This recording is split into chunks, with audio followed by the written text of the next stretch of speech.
remain a prince.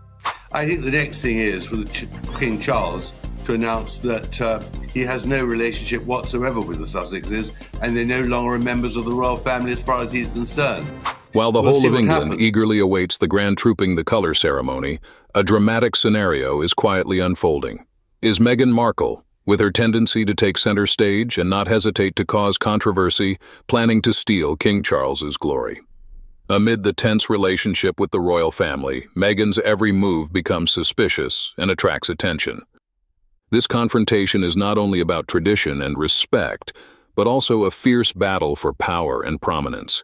Is Meghan really plotting to make herself the center of attention on this important day? And if her plan succeeds, what will the consequences be for the image of the British royal family? All is waiting to be revealed in an event that could change the royal landscape forever. Possibly she is. That being said, the question that arises is, what might she have up her sleeve? Is it possible that there will be some peepee walks in the parking lot? Also, what about the whorechard that is the American river swage? There will be no more snags in sight. That debut of a lifestyle was a complete and utter failure. She does not have any products that she can offer, and there are no investors that are interested in investing in her company. On the website, there are no customers and no orders coming in. The only time data mining occurs is when a person visits a website and clicks on the link that asks them to input their email address in order to receive purported and alleged updates to the website. Millicent, you should not do that because not only will your data be mined, but the mega scammer will also receive a charge for selling the information to third parties. Unfortunately, the trip to Ghana that was rumored to have been planned has been disproved.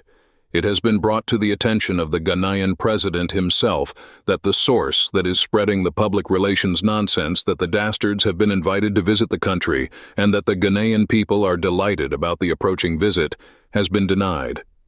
Those phony royal tours are not going to take place. The Ghanaian government insists that it is not true and expresses its dismay at the widespread spread of false information and rumors. We are aware of the individuals who spread false information. What more could she possibly do then? Invest in a trophy?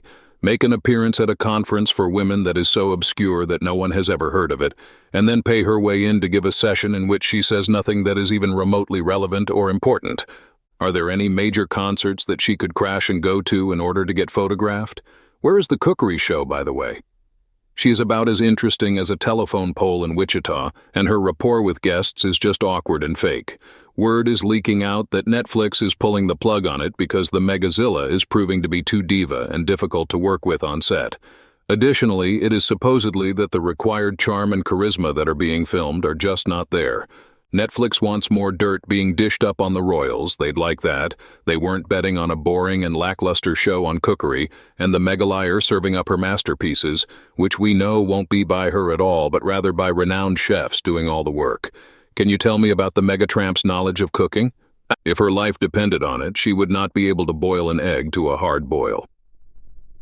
A source of disappointment for Netfarce is the fact that the royal connection just does not exist anymore.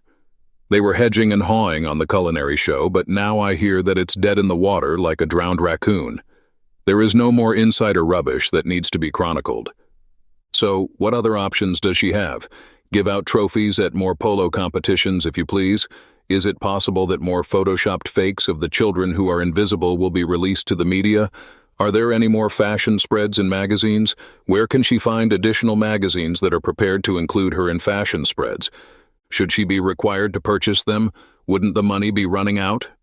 As a result of her frivolously burning through their fortune, which is primarily his, and with the dumb lawsuits that are costing him more than they are winning him any income, isn't the dimbulb husband and his wife experiencing significant difficulties in terms of their financial flow? Either she would announce that she is pregnant once more, she would leak some ridiculous story about being snubbed or victimized due to a lack of invitations, she would announce that she and Has are offering olive branches to the royals in an effort to mend the rift, or she would announce for the umpteenth time that she is so done with the royals and is moving on with her life. As far as we are aware, this is not the case. She has never been finished, nor has she ever moved on. She has no choice but to remain with the idiot that she married. She is stuck. They are deserving of one another. Whatever else she could do to steal the show from Trooping the Colour, I don't know what it would be.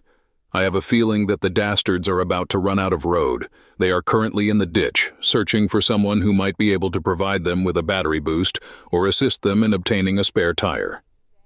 What kind of person is going to be so naive as to stop and assist them? The jerks should be thrown into the ditch and left there. They require the harsh smackdowns to wake them up, and they require the smelling salts of harsh reality to have the opportunity to learn their karmic lessons. Leave them to stew in the tragedies that they have created for themselves. They are not being treated unfairly by the universe. Rather, it is attempting to strike a balance by returning to them what they have given to the planet during their existence. After all, inevitably Charles would have to keep on side with Catherine for obvious reasons.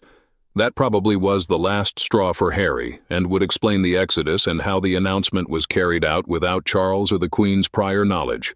There is clear anger on the part of Harry, and it was bad luck that COVID hit when it did. He apparently made demands for money that were met with no more. That much we know from the Oprah interview. Meghan has caused much of the problem because she is opinionated and domineering. She wasn't cut out to play second fiddle. She's ambitious and wants the big roles. That's more of an asset where the pair are today. If they want to carve out a unique role for themselves, one of them has to have the charisma and personality to do it. Whether they will succeed is uncertain given the animosity that's grown from the interviews, books, and the prelude to all this. Meghan's behavior towards her stepfamily and father prior to the wedding. I suspect Charles is more frustrated and annoyed that Harry won't acquiesce and mend bridges. He's in a difficult situation as king. He has a job to do that he can't take a back seat from. Likewise, William has been hurt by his younger brother too. That rift may take far longer to fully heal. Harry impulsively committed a cardinal rule in airing his dirty linen in public. What could have been said and later forgiven between the pair cannot be forgotten when it's in the media. I've no doubt Harry has genuine gripes about his family. We all do with ours, but he can't take back the hurt he caused to his. It's on record for posterity. That is the frustration that Charles probably has about the brouhaha. He has probably told his son that he has burnt his bridges with the crown, and there is little hope of a return to being a working royal, but he will always be his father, and that aspect of his life will be personal between the two. He may feel like putting him over his knee and walloping him, but he will always be his son and he will love him, even if he currently doesn't like him. That's what good parents do, and I doubt Charles will be any different just because he wears the crown. Do not forget Harry is merely the younger brother of William, Prince of Wales, who is the heir to the throne. Harry would still be fifth. In line to the British throne, however, he chose to renege on his inheritance, which had given him wealth, privilege, and a life of great advantages as a brother of a future king. Sadly, as a child, Harry had consequential mental health issues, including temper tantrums, seemingly attention-seeking and sufficiently severe that his mother sought medical advice and psychiatric help.